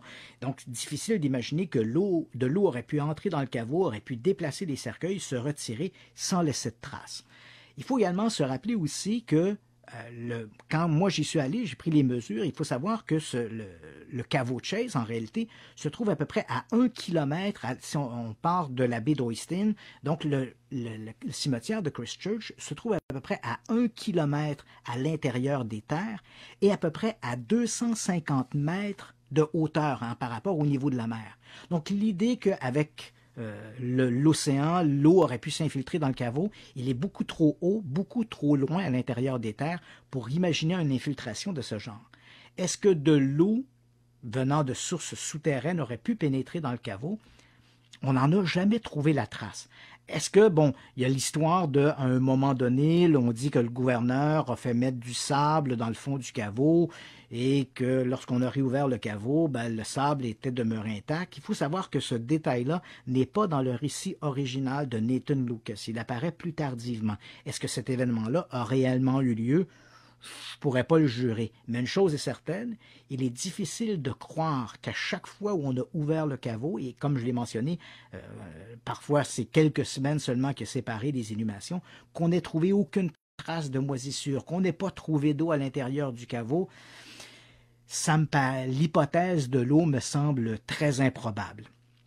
Je me rappelle dans les années 70, en fait en 1975, il y avait un article qui avait été publié par George Owen, un type qui était le directeur de la New Horizon Research Foundation. Bon, pour le situer un peu dans le contexte, pour les gens qui nous écoutent, ce George Owen est un spécialiste des poltergeists et c'est à lui que l'on doit l'expérience de Philippe le fantôme. On en a déjà parlé à l'émission. Ce fantôme imaginaire que des gens avaient créé autour d'une table et bon, la table bougeait, tout ça. Donc, ce George Owen, en 1975, publie un article où il raconte sa visite au caveau de Chase, qui était à peu près donc 20 ans avant ma propre visite. Et là, Owen dit j'ai remarqué en visitant le caveau qu'il y avait de la maçonnerie qui avait été refaite, etc. Et il est possible que de l'eau se soit infiltrée par un tuyau. Lorsque j'ai visité le caveau, bien sûr, j'ai porté une attention particulière à cela. Donc, regardez s'il ne pouvait pas y avoir une source d'infiltration par une source d'eau autre que l'océan. Et est-ce qu'il y avait des tuyaux qui pouvaient passer derrière le mur d'enceinte du caveau? Et la réponse est non. Donc, encore une fois, on élimine une autre source d'eau possible pour déplacer les cercueils. D'ailleurs, quand j'ai parlé à George Owen, j'avais contacté Owen, il vivait à ce moment-là de mémoire en Alberta. Hein, il avait vécu en Ontario et ensuite il vivait en Alberta. Quand je lui ai parlé, il me disait que lui-même, l'hypothèse de l'eau qui s'infiltre dans le caveau, il avait dû mettre un bémol sur cette hypothèse-là parce que plusieurs éléments étaient contradictoires. Alors, l'autre hypothèse qu'il me propose, il dit peut-être que des gens pouvaient pénétrer dans le caveau venant de l'extérieur du mur d'enceinte. Et là, ça peut paraître un peu compliqué, mais il faut savoir, et on le voit bien sur les photographies, j'ai mis une photographie, attends que je te dise ça, je crois, c'est la photo numéro 3, où on voit bien le caveau par rapport au reste des autres tombes qui sont dans le cimetière. Et on voit que le caveau de Chase est construit directement sur le mur d'enceinte. Si on va de l'autre côté de ce mur-là, on s'aperçoit que le sol est un peu plus bas à l'extérieur du cimetière que dans le cimetière. On a à peu près une différence de niveau d'à peu près 1 mètre. Alors, on peut se poser la question, est-ce que quelqu'un de l'extérieur aurait pu percer un trou à travers le mur et pénétrer à l'intérieur du caveau, déplacer des tombes et ressortir ensuite? C'est peu vraisemblable. Et pour plusieurs raisons. D'abord, la première raison, c'est je vois mal comment des gens auraient pu pénétrer de cette manière-là et ressortir sans laisser derrière eux, dans la maçonnerie, des marques de leur passage. Donc, il faut bien que quelqu'un rebouche le mur après, là. Donc, tu ne peux pas ressortir du mur et le boucher pour dissimuler l'intérieur quand tu te trouves à l'extérieur. Et comme on sait que Lord Combermere avait fait mettre ses sceaux dans le ciment qui scellait la dalle d'entrée, il faut imaginer que les Vandales, si Vandales il y a, ne sont pas passés par la dalle originale qui permettait d'accéder au caveau. Donc la seule autre source possible pour pénétrer dans le caveau, c'était le mur d'enceinte de l'extérieur, mais comme ce mur n'a jamais été endommagé, il n'y a aucune trace de fissure de travail quelconque. Donc, l'idée des Vandales semble très difficile à entretenir. Et on se dit aussi que s'il y avait eu des Vandales ou s'il y avait eu de l'eau à l'intérieur du caveau, on ne comprend pas pourquoi, selon les récits, tous les récits sont unanimes là-dessus, incluant celui de Nathan Lucas, que le cercueil en bois, le premier cercueil, celui de Madame Goddard, n'a jamais bougé. Donc, s'il y avait de l'eau qui s'infiltrait dans le caveau, il aurait dû également déplacer le cercueil de Madame Goddard, ou si c'était des Vandales, on ne comprend pas pourquoi les Vandales n'auraient pas touché le cercueil de Madame Goddard. C'est vrai que c'était la famille Chase, et surtout Thomas Chase, qui était un planteur local, était haï par les esclaves noirs, parce qu'on est quand même 80 ans avant l'abolition de l'esclavage, mais c'est vrai qu'à ce moment-là, on aurait pu s'attendre à ce qu'on se dise, bon ben voilà, on va s'attaquer simplement au cercueil de la famille Chase. Mais évidemment, les noms n'étaient pas écrits sur les cercueils, donc on s'imagine qu'un Vandale, et encore moins de l'eau, qui se serait infiltré dans le caveau, on ne comprend pas pourquoi le cercueil de Madame Goddard n'aurait jamais été atteint. Donc, on doit éliminer l'idée de l'eau dans le caveau semble improbable, l'idée des Vandales à peu près impossible. Alors, il nous reste quoi? Certains ont dit peut-être que lorsqu'un corps est en décomposition, il fait du méthane, et le méthane est un gaz qui va exploser au contact de l'air. Ah. Est-ce que les corps auraient pu, en décomposition, donc du méthane se formant, auraient pu déclencher des explosions qui auraient déplacé les cercueils? C'est beau comme ça, mais c'est peu probable parce que les cercueils, on n'a pas trouvé, si c'était un corps, par exemple, qui avait explosé à cause du méthane, il aurait fallu que l'explosion soit particulièrement importante pour déplacer l'ensemble des cercueils. Et or, quand on a vérifié les cercueils, jamais on n'a trouvé, le rapport de Nathan Lucas et les rapports qui ont suivi sont tous unanimes également là-dessus, on n'a jamais trouvé d'acte de vandalisme sur les cercueils. Donc, il est difficile d'imaginer qu'un corps explose dans un cercueil puis n'endommage pas le cercueil. Est-ce qu'il y aurait pu avoir des travaux d'excavation à l'extérieur du caveau qui auraient fait en sorte que ça aurait vibré? Là, tu vois, ça, c'est à peu près la dernière hypothèse, donc des travaux d'excavation à l'extérieur ou des micro-tremblements de terre. Mais on le voit, le caveau de Chase, il est tout proche des autres caveaux. Ouais. Et aucun autre caveau n'a jamais été affecté par ce déplacement de cercueil. Et c'est tout sur le même concept, c'est-à-dire les enfants sur le dessus des autres cercueils? Exactement. Ah ouais. Et les autres cercueils, on n'a rapporté aucun autre mouvement de cercueil dans les autres caveaux. Donc, au moment où on se parle, moi, je dois l'avouer, Yannick, pour avoir visité les lieux, puis écoute, j'ai passé de longues heures à arpenter le caveau à l'intérieur, à l'extérieur. J'ai vérifié la maçonnerie, j'ai fouillé dans les archives. Donc, et encore une fois, comme je le précise, j'ai retrouvé les actes d'inhumation, j'ai retrouvé les dessins originaux du déplacement des cercueils. Je n'ai pas trouvé d'explication qui permettrait d'expliquer de manière satisfaisante le mouvement des cercueils. Si tu me demandes ça, là, entre toi et moi, entre quatre murs, l'hypothèse que je favorise, c'est de l'eau dans le caveau. Ça me paraît être le plus vraisemblable, à moins de faire appel au surnaturel. Mais si je ne fais pas appel au surnaturel, il me reste quoi? C'est l'idée de l'eau dans le caveau. Mais en revanche, je dois bien admettre que cette hypothèse-là, elle ne repose sur rien. C'est mon choix personnel. Ça me fait plaisir de me dire ça doit être de l'eau. Mais je ne peux pas le démontrer d'aucune façon et je n'ai trouvé aucune source qui permet de croire que de l'eau aurait pu s'infiltrer de cette manière-là à l'intérieur du caveau. Les cercueils étaient avec quel matériel? En bois? les cercueils étaient en bois, mais le cercueil de M. Chase, lui, était en plomb. Et pourtant, il se déplaçait comme tous les autres. Et d'ailleurs, à une des ouvertures du sépulcre, je le raconte dans la petite capsule, il y avait des espèces de trous de chaque côté de la dalle. Et lorsqu'on a pénétré des bouts de bois pour essayer de soulever la dalle, ben, le bois est arrivé, il cognait sur quelque chose. Et il a fallu ce n'est qu'en déplaçant la dalle qu'on a découvert qu'il s'agissait du cercueil de M. Chase qui était là et qui était au milieu de l'escalier. Puis là, on parle d'un cercueil en plomb. Et non seulement il n'était plus dans la chambre funéraire, il avait été littéralement déplacé jusque dans l'escalier. Donc, et bien sûr, la dalle, tu comprends qu'il y avait des anneaux qui étaient coulés dans le béton, qui permettaient de soulever la dalle, de la déplacer, mais tu comprends qu'il n'y avait pas de fissure, il n'y avait pas d'entrée qui permet, une fois que la dalle était en place, l'eau ne pouvait pas s'infiltrer à l'intérieur du caveau. Et si de l'eau s'était infiltrée, c'est difficile d'imaginer comment, en quelques semaines, de l'eau aurait pu monter à ce point dans le caveau, déplacer les cercueils, pour que 2 semaines après, au moment où on rouvre le caveau, il n'y ait pas de traces d'eau, il n'y ait pas de traces de moisissure, il n'y ait rien. Je ne l'ai pas trouvé, l'explication. Je ne dis pas qu'il n'y en a pas. Je n'ai pas cette prétention-là. Je n'ai pas, tu me connais assez bien depuis les années qu'on fait ces émissions-là, je n'ai pas tendance à favoriser le surnaturel. Mais j'avoue qu'ici, je me gratte la tête en tabarnouche. Le caveau de Chase, je me suis brisé les dents sur cette histoire-là. Je ne l'ai pas trouvé la solution. Puis j'en parle avec connaissance de cause, puisque j'y étais dans le caveau. Donc, on ne peut pas me raconter n'importe quelle salade. Je sais à quoi il ressemble, le caveau, et comment il est fait, autant de l'intérieur que de l'extérieur.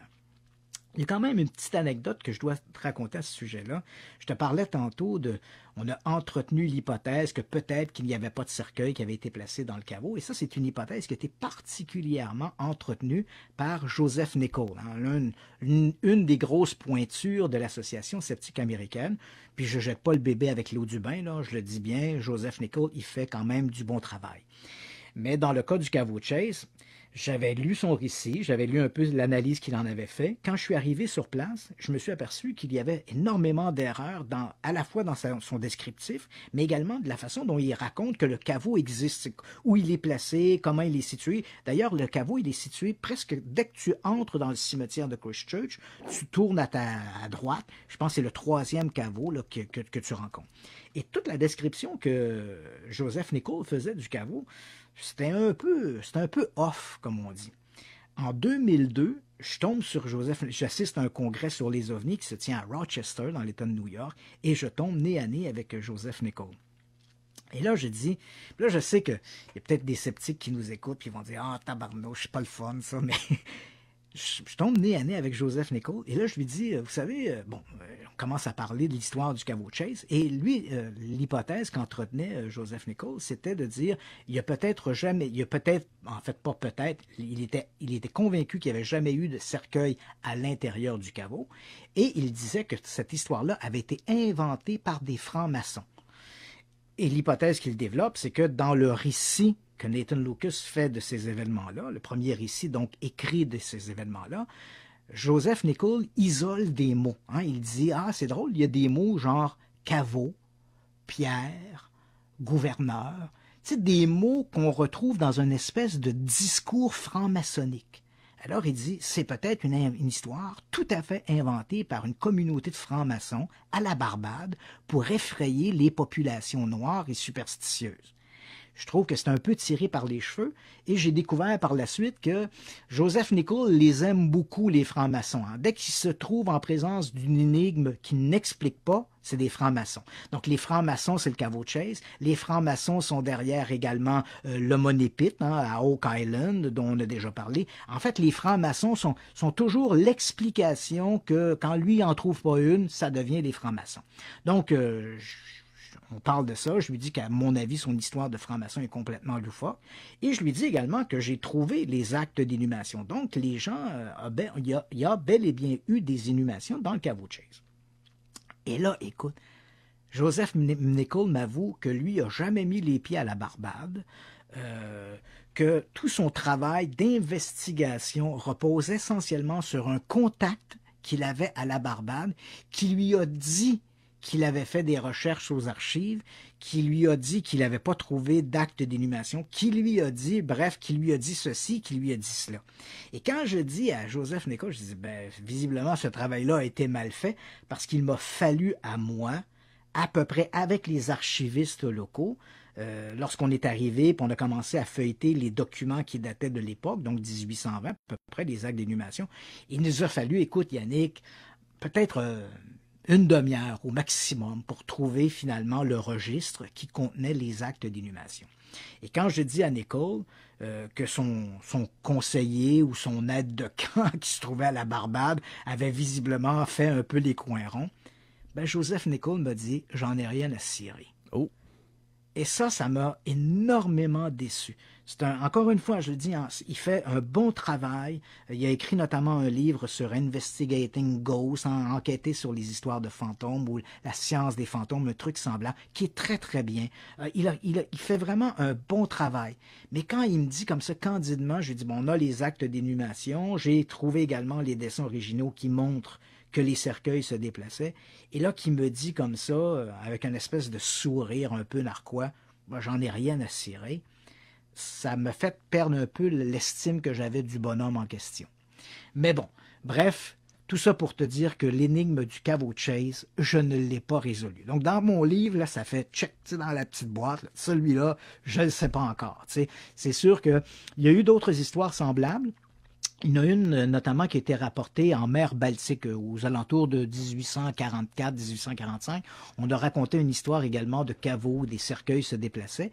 Mais quand on regarde le compte-rendu de cette histoire-là, il s'agit clairement d'une copie de l'histoire du caveau Chase. Donc, on a simplement repris les mêmes événements. Au lieu de mettre du sable, on met de la cendre sur le sol. Puis là encore, c'est une famille aisée. Donc, on reprend les mêmes éléments. Puis cette histoire-là se passe quelque part sur une île de la mer Baltique. Mais c'est clair, cette histoire-là est clairement une invention inspirée de l'histoire du caveau Chase. Donc, l'histoire du caveau Chase reste à peu près unique.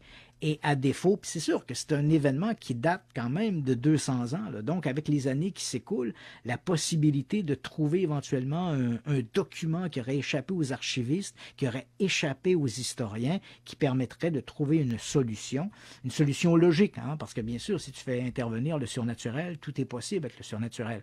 Mais si tu essaies de faire intervenir une solution là, terre à terre, la seule que je continue d'entretenir, même si je n'ai pas de preuves, c'est que quelque part, de l'eau devait s'infiltrer dans ce damné caveau et faire bouger les cercueils. Mais malheureusement, je n'explique pas d'où pouvait venir cette eau, je ne sais pas comment elle aurait pu s'infiltrer, et surtout, je n'explique pas pourquoi cette eau, si on se réfère au récit, comment cette eau aurait épargné le cercueil de Madame Godard, qui était un cercueil en bois tout à fait conventionnel, il n'y avait rien de particulier. Pourquoi ce cercueil ne s'est-il jamais déplacé? Et ça fait partie de tous les comptes rendus de ces événements. Donc, voilà une belle énigme historique, l'histoire du caveau Chase. Quelque part, quelqu'un connaît la réponse. Ah, peut-être, oui, c'est Unsolved Mysteries. On vit. Radio X Files. Radio X. Énormément de réactions, mon cher Christian, concernant l'étrange caveau de Chase. Les gens l'ont bien aimé, cette histoire-là. J'espère qu'un jour, ça fera partie d'un de tes livres. Mais ça a déjà fait partie d'un de mes livres. Oui. J'ai déjà évoqué cette histoire-là, bien sûr. Dans un de, je pense, c'est L'Enquêteur du Paranormal, 1 ou 2, je pense, j'avais évoqué l'histoire du caveau Chase. C'est une histoire qui est vraiment extraordinaire. Et en conférence, j'ai fait 2 conférences qui s'intitulaient mes dossiers X. Ce sont des dossiers sur lesquels je me suis buté, pour lesquels je n'ai pas trouvé d'explication. Donc, parce que non, je n'ai pas des explications toujours. Là. Il y a parfois des énigmes qui m'ont résisté. Et dans l'une de ces conférences, j'avais justement un volet qui était consacré au caveau Chase. Donc là, les gens qui étaient en salle, qui ont assisté, je l'ai donné cette conférence à Québec et également à Montréal. Donc, j'avais des photographies de l'intérieur. J'avais même un petit film où on descendait dans le caveau, puis on allait dans la chambre funéraire. Et ce que je racontais aux gens, c'est que malgré les années écoulées, j'ai repensé souvent à cette histoire-là. Puis j'ai des plans intérieurs, extérieurs du caveau. Puis j'ai beau essayer de jongler avec l'ensemble des solutions possibles. mis à part l'eau qui aurait pu s'infiltrer dans le caveau, même si je n'ai pas trouvé la source, ça me semble la seule solution possible. Les autres, j'ai dû les écarter. Mais bien sûr, il y a toujours la solution du surnaturel, à laquelle je laisse les gens qui nous écoutent libres d'y faire appel ou non. Parfait. Maintenant, on parle du segment Daryl Hannah. C'est ça, ma petite sirène? Je me demandais où tu t'en allais, là. Alors qu'on a une émission chargée ce soir. En fait, c'est ça. Je voulais répondre à une question qu'une dame m'a écrit en me disant qu'elle avait vu un documentaire sur les sirènes. C'est pas la première qui m'écrit à ce sujet-là. Donc, elle a vu ça à Discovery. Et là, elle me dit, c'est un documentaire sur les sirènes. On avait trouvé un corps de sirène, etc. Écoute, pour le bénéfice de nos auditeurs, pour le plaisir de la chose, on écoute la bande-annonce de ce documentaire présenté sur Discovery Channel. I was never a believer in conspiracy theories.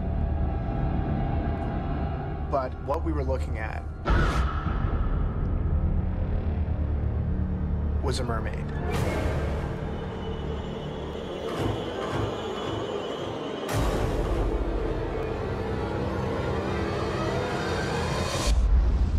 Mermaids, The Body Found. World premiere Sunday, May 27th at 9. Only on Animal Planet. Ouh! C'est intriguant. Donc, comme le dit la bande-annonce, c'est un documentaire qui a été présenté initialement sur le réseau Animal Planet et ensuite qui a été repris sur Discovery. Puis, il faut savoir que Animal Planet, c'est la chaîne animalière du réseau Discovery. C'est un documentaire qui a été présenté initialement en 2012 et qui, depuis, a eu plusieurs rediffusions. Donc, ce documentaire, ça nous parle du corps d'une sirène, une sirène comme on pense, là, Daryl Hannah, retrouvée sur une plage. Et puis là, on a un film qui aurait été tourné par des gens qui passaient par là avec une espèce de téléphone portable. Ils auraient réussi à prendre quelques images avant que des chercheurs arrivent et puis s'emparent de la carcasse. Donc, on suit l'ensemble de ce travail-là. Et là, on a des intervenants, des chercheurs qui ont travaillé sur le corps de la sirène, dont on entend un dans la bande-annonce, qui dit, j'ai jamais été partisan des théories du complot, mais là, clairement, ce que j'avais sous les yeux, c'était le corps d'une sirène. Malheureusement, et je le dis et je n'insisterai jamais suffisamment là-dessus, malheureusement, c'est un faux documentaire. C'est ce qu'on appelle un documentaire en français. Donc, tout ça est présenté comme si c'était vrai, mais tout ce que vous voyez là-dedans, les films d'archives, les experts, ce sont essentiellement des comédiens. Tout ça a été remonté de manière à présenter ça comme un documentaire. Et cette histoire-là du corps de la sirène retrouvée en Mermaids, The Body Found, ça a soulevé énormément de questionnements éthiques sur la chaîne Discovery. Quand le réseau a présenté pour la première fois ce documentaire-là, moi, écoute Yannick, quand j'étais gamin et je regardais quelque chose à la télé, si on disait entre nous « Hey, on a vu ça à Discovery Channel », c'était forcément vrai. On l'avait vu à Discovery Channel. Ben oui. Et là, voilà que ce documentaire-là est présenté. Évidemment, c'est de la foutaise. Et les gens qui étaient abonnés au réseau, bien sûr, de nombreux téléspectateurs ont écrit à la chaîne en disant « Écoutez, mais c'est quoi ça? Vous êtes Discovery Channel et là, vous présentez un faux documentaire sur les sirènes. Mais qu'est-ce que vous faites? » Et la réponse du réseau a été simplement de dire que ce documentaire a été présenté initialement sur Animal Planet et au moment de sa diffusion originale en 2012, il a attiré plus de 2 millions de téléspectateurs. Et uniquement sur la foi de cet auditoire, ça justifiait Discovery d'avoir fait ce faux documentaire. Ça a choqué plusieurs parce que, évidemment, on rend floue la frontière entre le documentaire et la réalité. Si on nous présentait un faux documentaire, et là, je veux pas faire de l'élitisme, mais si on présentait un faux documentaire à Z-Télé ou à, tu comprends, ou à un autre canal spécialisé, je sais pas moi, Historia, on le sait, nos ancêtres les extraterrestres et à la recherche d'Adolf Hitler, là. Si on nous présentait un faux documentaire sur un réseau comme celui-là, disons que ça serait déjà à moitié pardonnable. Mais qu'on nous présente un documentaire comme celui-là à Discovery, moi, j'avoue que j'ai été ébranlé. Et malheureusement, Discovery et Animal Planet ne se sont pas limités à ce documentaire Mermaids, The Body Found.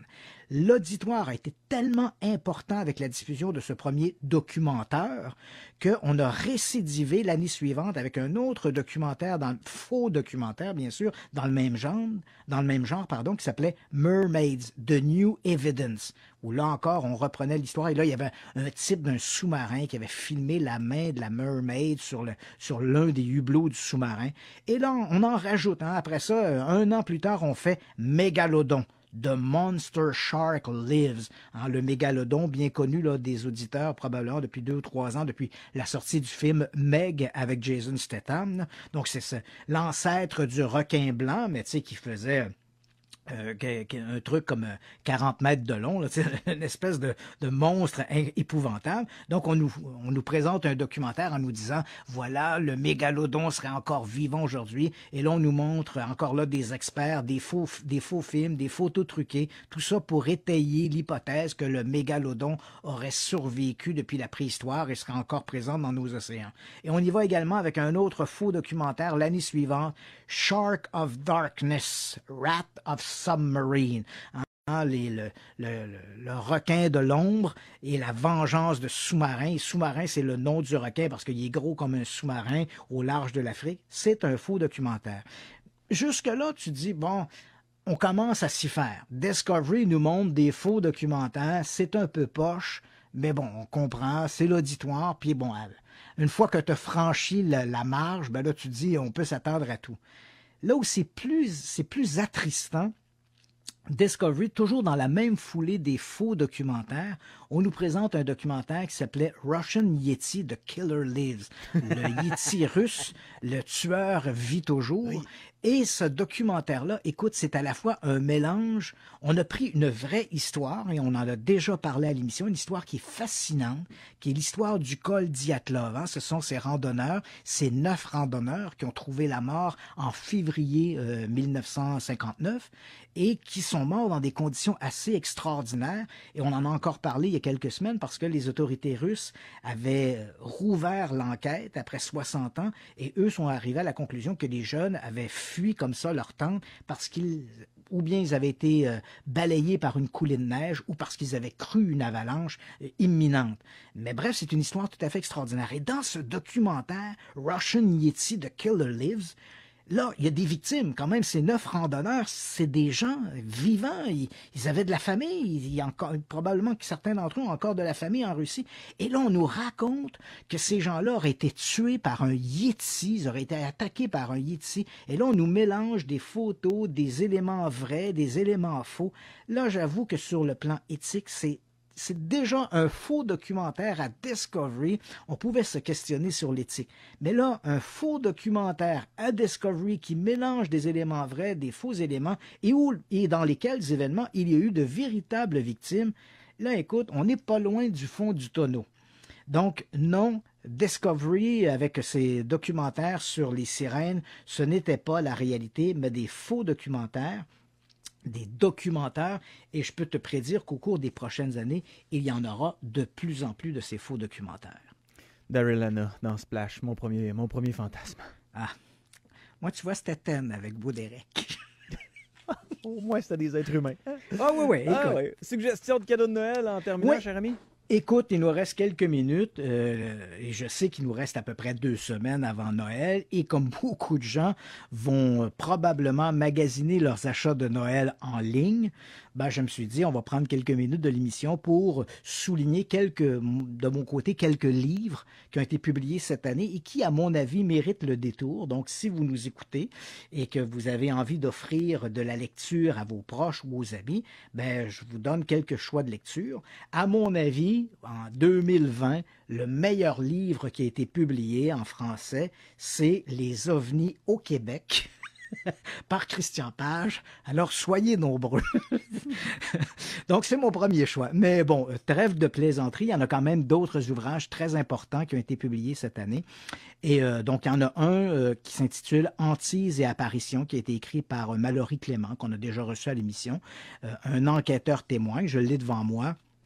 C'est un excellent ouvrage qui, Mallory Clément s'intéresse aux phénomènes paranormaux, principalement les phénomènes de hantises et de fantômes, comme le dit le titre du livre, mais c'est un type qui, je te dirais, et sans être un croyant, il n'est pas non plus un sceptique, c'est-à-dire qu'il est plutôt très rationnel dans son approche et il ne manque pas de tirer des flèches envers les trop sceptiques ou les trop croyants. Donc, il se situe exactement à la frontière, il comptabilise et présente un tableau relativement exact de l'état actuel de la recherche dans le domaine de ces phénomènes mystérieux que l'on attribue à l'au-delà, que ce soit les hantises ou les maisons hantées ou tous ces autres phénomènes-là. Donc, Hantises et apparitions, Mallory Clément, c'est aux éditions JMG, très intéressant.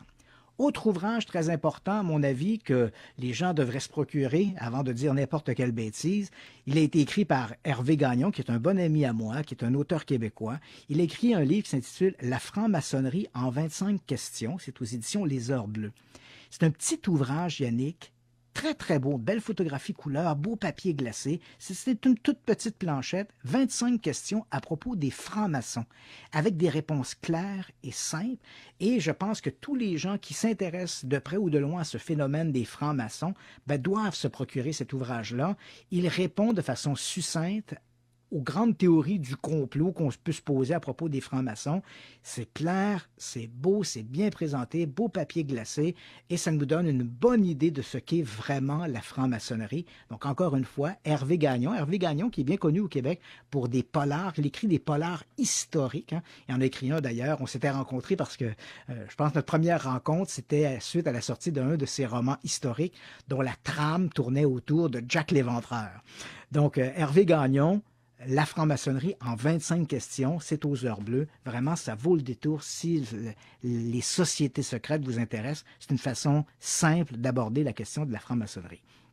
Et puis, du côté anglophone, pour ceux qui sont plus familiers avec la langue de Shakespeare, il y a deux ouvrages qui valent le détour. Le premier, c'est un ouvrage qui s'intitule Poltergeist, qui est écrit par John Fraser. Cet ouvrage-là, il est aux éditions, attends une seconde, je l'ai entre les mains, je te dis ça tout de suite, aux éditions Sixth Books. Et c'est un ouvrage qui présente divers cas de poltergeist avec des approches très critiques, rationnelles, mais qui n'excluent pas le surnaturel, hein, et qui d'ailleurs reconnaît que plusieurs cas de poltergeist sont sans explication.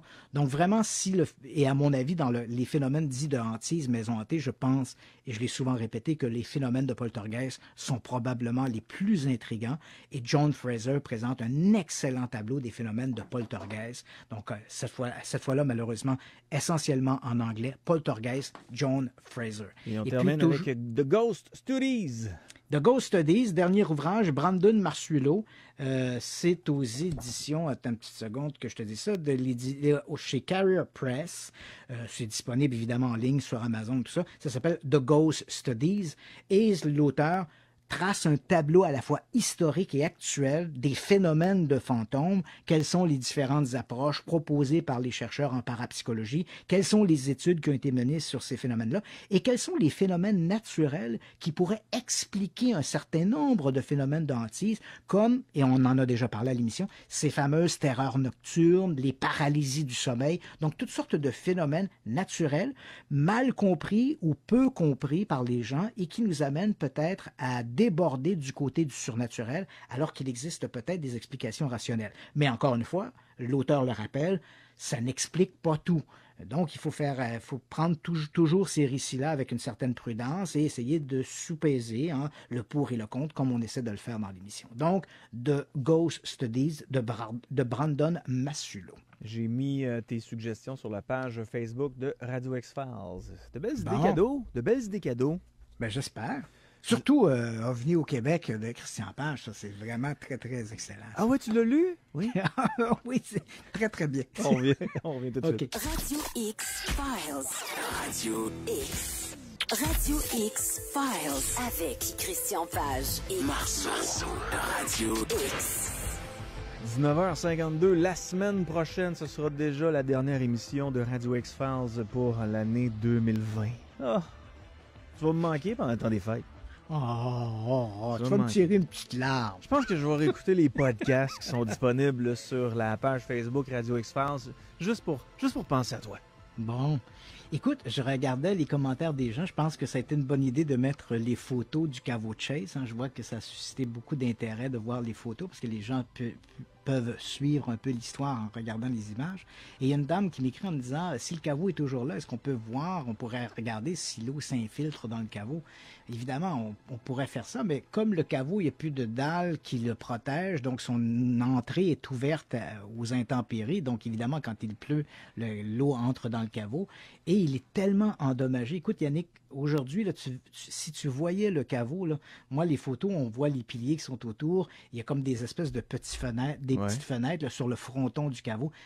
Tout ça n'existe plus aujourd'hui. Donc, les piliers ont été renversés. Les espèces de petites fenêtres ont été complètement saccagées. En fait, il est méconnaissable, en fait, le caveau de Chase, et c'est très dommage que les gens l'aient endommagé de cette manière-là. Mais bien sûr, il est toujours là dans le cimetière de Christchurch, mais aujourd'hui, il est tellement endommagé qu'on ne pourrait pas mener une expérience qui serait relativement significative pour essayer de comprendre qu'est-ce qui aurait pu se produire pour que les cercueils se déplacent à l'intérieur du caveau. Je pense que ce qui me surprend dans toute cette histoire-là, puisqu'on sait qu'encore une fois, tu t'es déplacé pour constater ça sur les lieux, ce qui me surprend, c'est toi, en fait. T'as pas pensé à dormir là?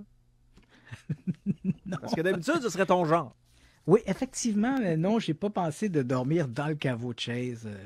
Puis écoute, quand j'y suis allé, c'est amusant parce que tu arrives là, c'est presque, je m'attendais quasiment à une attraction touristique, mais non, je rentre dans le cimetière, écoute, il n'y a pas personne là, puis là, il m'a fallu quelques minutes pour localiser le fameux caveau. Il y a une église qui est située juste à côté. Il n'y avait personne à l'église, et puis bon, le caveau était là. Et on voit que au moment où tu arrives au pied de l'escalier, il y a une grille qui autrefois devait interdire de pénétrer dans la chambre souterraine, mais tu vois que l'armature en acier a été brisée, il y a belle lurette là, de ça, tout ça est brisé. Donc la porte est encore là sur ses gonds, je ne sais pas si elle l'est encore aujourd'hui, la porte, le grillage est encore là sur ses gonds, mais ce qui empêchait, le cadenas qui empêchait de pénétrer à l'intérieur, tout ça, toute cette armature-là était brisée. Donc là, je suis rentré dans le caveau, mais il n'y avait personne, donc je suis resté là, je te dirais grosso modo, 4 ou 5 heures à peu près, à faire le tour du caveau. J'ai même dessiné des plans. J'ai fait sortir également des plans des archives. Et il n'y avait personne. C'était pas l'attraction touristique. Là. Les gens ne se déplacent pas pour aller voir le caveau de Chase. Je devais être le seul illuminé du coin qui était là pour ça. C'était pas facile à trouver d'ailleurs. C'est un endroit qui est assez isolé. Ouais. Quand je suis arrivé là, puis je parlais aux gens, le caveau de Chase. Quelques-uns connaissaient l'histoire, mais c'était pas, comme je te dis, là, c'était pas le sujet de l'heure. C'était pas, pour les locaux, là, le caveau de Chase, non, c'est ça. Écoute, tu sais, parce que c'est mythique. Moi, j'ai été faire la route 66, puis être sur la route 66, c'est mythique. Puis à un moment donné, je vois une grosse bâtisse où c'est écrit « Elvis a déjà arrêté ici ». Oui. Puis là, je prends ma moto, je tourne la prochaine sortie, je me dis « Je vais aller manger puis prendre un verre à l'endroit même où Elvis est allé s'asseoir ». Puis quand je me suis approché de la bâtisse, sais-tu qu'est-ce qui était écrit en très pâle? Non. Elvis Presley, never stop here. OK. C'est le never qui est en très pâle. Ah. Mais de l'autoroute, tu voyais clairement qu'Elvis était arrêté là. OK. Elvis has left the building. Ça enlève un peu de charme, tu sais, à l'histoire que tu te fais dans la tête. Christian, je te souhaite de passer un beau week-end puis une belle semaine. On se rejase vendredi prochain. Oui, absolument. Donc, salut, mon ami. bon week-end à tout le monde. Bye Ciao. bye.